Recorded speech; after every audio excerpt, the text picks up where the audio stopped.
औज़ुबिल्लाहिमिनश्शैतानिर्रजीम बिस्मिल्लाहिर्रहमानिर्रहीम। शुरू अल्लाह पाक के प्यारे नाम से जो इंतहाई हमारी शाहरग से भी ज्यादा हमारे करीब है। आज की जो मेरी वीडियो है, आपको पता है पाकिस्तान के पूरे पंजाब में एक ऑपरेशन लॉन्च किया गया है जो कि आम सिविलियंस की सेफ्टी के लिए ही है, लेकिन बहुत सारे लोग इसके ऊपर तनकीद कर रहे हैं और मैं आपके सामने जो इसकी मुकम्मल तफसीलात हैं और जो जो इसके असल हकायक हैं आपके सामने रखना चाहूंगा। CCD का मतलब है क्राइम कंट्रोल डिपार्टमेंट। तो कुछ लोगों का कहना है कि जी ये नया बनाया गया है पाकिस्तान में, लेकिन ये नया नहीं है। CCD का जो अदारा है, जो डिपार्टमेंट है, वो पहले भी कराची में काम कर रहा था। हाँ, पंजाब में अभी जो इसको एक एक्स्ट्रा बजट दिया गया है, मरियम नवाज की तरफ से अनाउंस किया गया है, इजाफी बजट मिलने के बाद इन लोगों के काम में एक तेजी आई है। इसके अलावा मैं पहले भी ये बात करता हूं कि जब पुलिस अपना काम अपनी रिस्पॉन्सिबिलिटी से करेगी ना, तो यकीन माने वही बात साबित होगी जो सुहेल जफर चट्टा साहब जो कि हेड डिपार्टमेंट है, तो उन्होंने की है कि जी मैं एक औरत को 10 तोले जेवर पहनाऊंगा, जब वो औरत बाजार से सही सलामत अपने घर पे जाएगी तब मैं समझूंगा कि मेरा पंजाब सेफ है, और तब तक ये कार्रवाइयां चलती रहेंगी।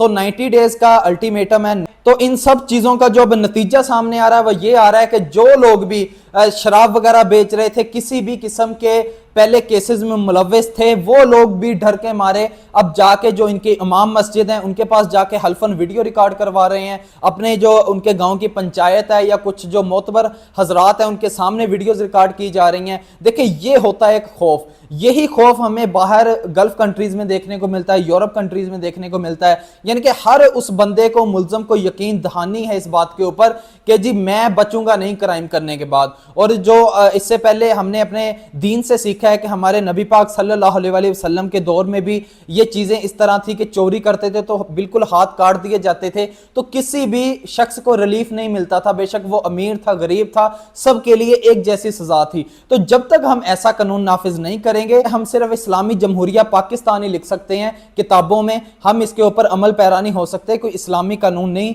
नाफिज कर सकते। यही कानून 75 साल पहले जब पाकिस्तान बना था तब इसके ऊपर अमल दरामद होता, आज हमारा कंट्री कहीं से कहीं खड़ा होता। इसके पीछे बहुत सारी बदमाशियां भी छुपी हैं पुलिस वालों की।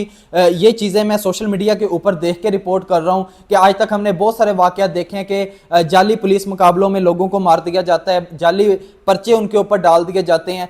इन चीजों के ऊपर भी कोई ना कोई अकाउंटेबिलिटी होनी चाहिए। यकीनन हमारी जो पंजाब की गवर्नमेंट है, हमारी पाकिस्तान की गवर्नमेंट है, वो इस वक्त एक पेज के ऊपर है।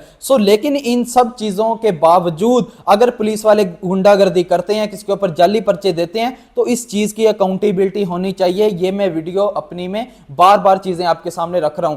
अगर आप किसी एक शख्स को भी नाहक कत्ल करते हैं तो उसकी सजा तो आपको आखिरत में भी भुगतना पड़ेगी, लेकिन उसके साथ साथ उसके जो बहन भाई हैं समझे वो भी मर गए, उसके जो माँ बाप हैं वो भी मर गए, उन सब की उनसे जुड़ी खुशियां वो भी मर गई। और मेरी नौजवानों से भी खुदारा अपील है कि भाई इस पागलपन से बाहर निकल आए। कौन चौधरी, कौन फलाना, कौन उसका जी बड़ा असर रसूख है, उसने जी फलां SHO के मुंह के ऊपर थप्पड़ मार दिया। जितने पहले भी आज तक नौजवान खराब हुए हैं, ज्यादातर उनमें जो कसूर है हमारे पॉलिटिशियंस का है। हम लोग ही इनको रैलियां निकालने में और इनको जो छोटे मोटे झगड़े होते हैं, स्टूडेंट्स यूनियन बना दीजिए, अपने अपने हर हल्के में लोगों ने बदमाश रखे हुए हैं जितने पॉलिटिशियंस हैं। तो जब तक इनका हाथ इनके सर के ऊपर से खत्म नहीं ना होगा, ये कच्चे के डाकू बन के अंदर ही अंदर से पाकिस्तान को नुकसान पहुंचाते रहेंगे। ऐसा तो नहीं जिस बंदे के पास 4 कनटूटे बदमाश हैं, उसने एक वीगो डाला रखा हुआ है, अभी तो बहुत सारे टिकटॉकर्स हैं उन्होंने भी ये काम शुरू किया हुआ है।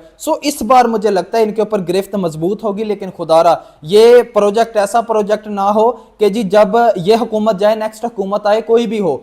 मैं अभी पॉलिटिक्स की बात नहीं करना चाहता, लेकिन यह काम हमेशा ऐसा ही होना चाहिए। इस कानून के ऊपर अमल दरामद होना चाहिए। हम चाहते हैं हमारी माएँ बहनें महफूज रहें, हमारे छोटे भाई, हमारे वालिदैन इज्जत के साथ जिंदगी गुजारें। यार लड़ने की वजह ही क्यों है? जब अदालतें मौजूद हैं, आप उधर जाके खुदारा अपनी जो एप्लीकेशन है सबसे पहले वो दें। खुदारा हमारी जो गवर्नमेंट है अभी इसके बाद ना आप इस चीज के ऊपर कोई मैकेनिज्म बनाए कि जो अदालतों में केस सालों से पेंडिंग है, और यार कोई बहन अपने भाई से हिस्सा मांगती है तो पाकिस्तान में यह कानून है, भाई उठ के जाके उधर स्टे ले लेता है। कोई और प्रोजेक्ट बनने लगता है तो अमीर आदमी जाके स्टे ले लेता है, गरीब वैसे ही केस लड़ता मर जाता है, फिर वो कंप्रोमाइज कर लेता है। कंप्रोमाइज में उसको कम कीमत मिलेगी। सो ये गुंडागर्दियां खत्म होनी चाहिए। और ये जो इसके ऊपर वाले मामलात हैं, बत्ताखोरी या किसी की जमीन के ऊपर कब्जा माफिया या जितने भी नाजायज तजावजात बनते हैं, वो भी हुकूमत ही एनओसी जारी करती थी। सो ये जो मेरा सिस्टम है पाकिस्तान का, एक दिन का बिगड़ा हुआ सिस्टम नहीं है, 75 साल का है। लेकिन मैं अगेन कह रहा हूं कि किसी का नाहक कत्ल नहीं होना चाहिए।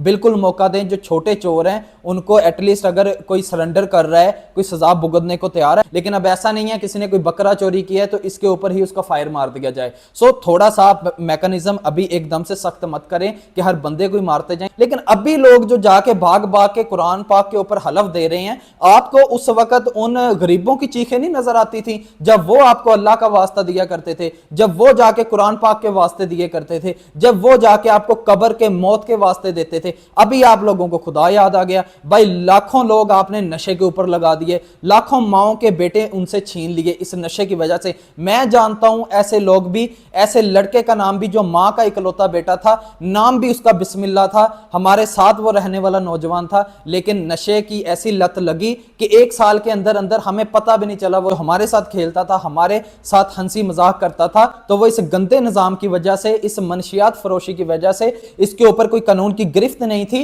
इस नाकामियों की वजह से वो शख्स इस दुनिया से चला गया। उसका बाप भी जिंदा नहीं था, बाप की पहले डेथ हो चुकी थी और बदले में वो अपनी एक बेटी छोड़ गया पीछे। तो अब बताएं, वो छोटी सी नन्ही जान और एक उसकी वाइफ और एक उसकी बुढ़ी मां, कहां जाएगी वो। सो इन लोगों के भी दुख बहुत बड़े हैं, जिन लोगों को आपने नशे के ऊपर लगाया, जिन लोगों की आपने सारी सारी जिंदगी के लोगों की जमा पूंजी है, आप 1 मिनट में उन बंदों को फायर मार दे। कितने वाकयात कराची में हुए हैं, पंजाब में चलो कम है लेकिन कम भी नहीं है, क्योंकि बहुत सारे वाकयात मीडिया की जीनत नहीं बनते। सो ये डेली बेसिस पे मेरे मुल्क में क्राइम हो रहा था और इतने घटिया घटिया केस यार, 5-5 साल की बच्चियां, 2-2 साल की बच्चियां आप लोग रेप करके उनको कत्ल कर देते हो। और जो नन्हे नन्हे छोटे से बच्चे हैं जिनके वालिदैन इस काबिल नहीं उनको पढ़ा सके, वो बेचारे जब कम उम्र में घर से काम करने की निस्बत से निकलते हैं, तो आप उन लोगों को भी शिकार बनाते हो इस गंदे निज़ाम की वजह से। और सेफ सिटी बनने चाहिए, हर जगह कैमराज होने चाहिए, हर दुकान के ऊपर कैमरा होना चाहिए, उनको संभालने के लिए अच्छा सिस्टम होना चाहिए। और सबसे पहले ये रिश्वत का निज़ाम खत्म हो। कितने गंदे गंदे केस मेरे मुल्क में रिपोर्ट हो चुके हैं कि जैनब कत्ल केस था कसूर का, उसके बाद वो जो आबद लड़के ने इज्तिमाई रेप किया था, जो खातून का पेट्रोल खत्म हो जाता है मोटरवे के ऊपर। फिर एक शख्स अभी रिसेंटली हमें वाकया देखने को मिला कि अपनी बीवी के साथ जाता है, अचानक से रुकते हैं रफ़ाए हाजत के लिए, तो बीवी के साथ पहले इज्तिमाई जना करते हैं, वीडियो बनाते हैं, फिर उस शख्स को मजबूर करते हैं हमारे सामने अपनी बीवी से जना कर। तो इसी के साथ जब उनकी वीडियो बनती है, 1-1.5 माह उनको ब्लैकमेल किया जाता है, फिर पैसों के लिए वो वीडियो बेच दी जाती है। सो इस गंदे निज़ाम को खत्म होना चाहिए। सीसीडी ने बहुत अच्छा ये काम किया कि जी आप डकैतों को भी मारें, बत्ताखोरी वालों को भी मारें, जो मनशियात फरोशी में स्मगलिंग करते हैं उनको मारें, जो इंसानों की स्मगलिंग करते हैं उनको आप जरूर मारें। और जितने ये